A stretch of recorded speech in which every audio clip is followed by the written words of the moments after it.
le prince Harry et Meghan Markle sont devenus des figures de division aux États-Unis après que le prince Harry a attaqué la constitution du pays lors d'un discours cataclysmique plus tôt cette semaine, a affirmé un expert royal. Richard Palmer, correspondant royal du Daily Express et co-animateur du Royal Roundup, a déclaré que les Américains se demandaient « Pourquoi un prince britannique discutait de ce qui se passait aux États-Unis » après son discours liminaire à l'Assemblée générale des Nations unies à New York.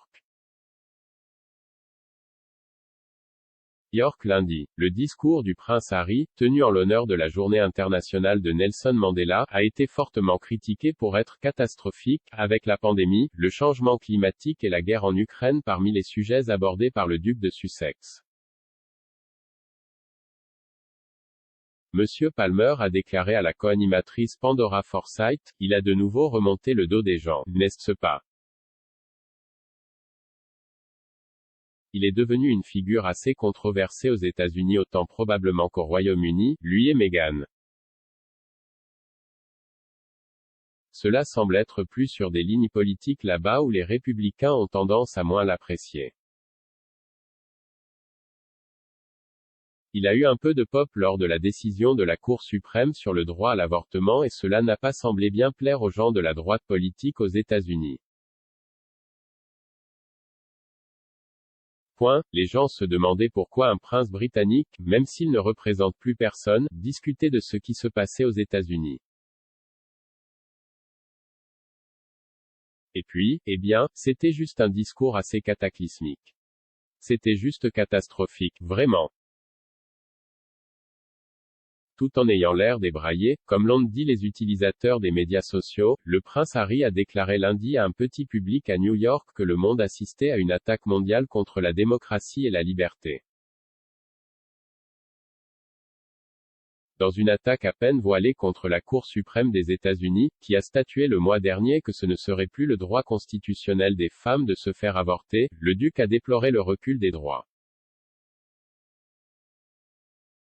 Il a déclaré, « Les quelques-uns militarisent les mensonges et la désinformation aux dépens du plus grand nombre. Et de l'horrible guerre en Ukraine au recul des droits constitutionnels ici aux États-Unis, nous assistons à une attaque mondiale contre la démocratie et la liberté, la cause de la vie de Mandela. » Au sujet du changement climatique, une question sur laquelle M.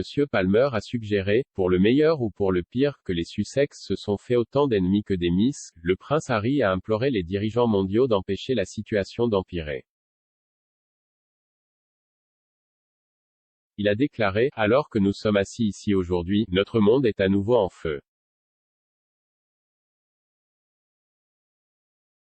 Et ces événements météorologiques historiques ne sont plus historiques, de plus en plus, ils font partie de notre vie quotidienne, et cette crise ne fera que s'aggraver, à moins que nos dirigeants ne mènent.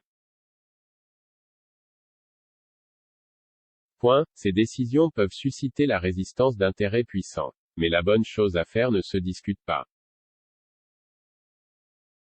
Et la science non plus. Ces commentaires ont suscité de vives critiques de la part des commentateurs américains, l'éditeur du Spectator Washington décrivant le prince comme arrogant et manquant de conscience de soi.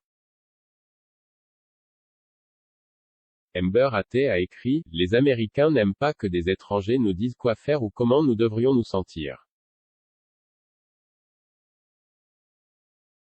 Et pourtant, le prince Harry, est-ce que je dois encore utiliser son titre, est trop arrogant et manque de conscience de soi pour s'asseoir et se taire. Des commentaires ont également été faits sur les réseaux sociaux au sujet de la négligence du prince lors de son discours.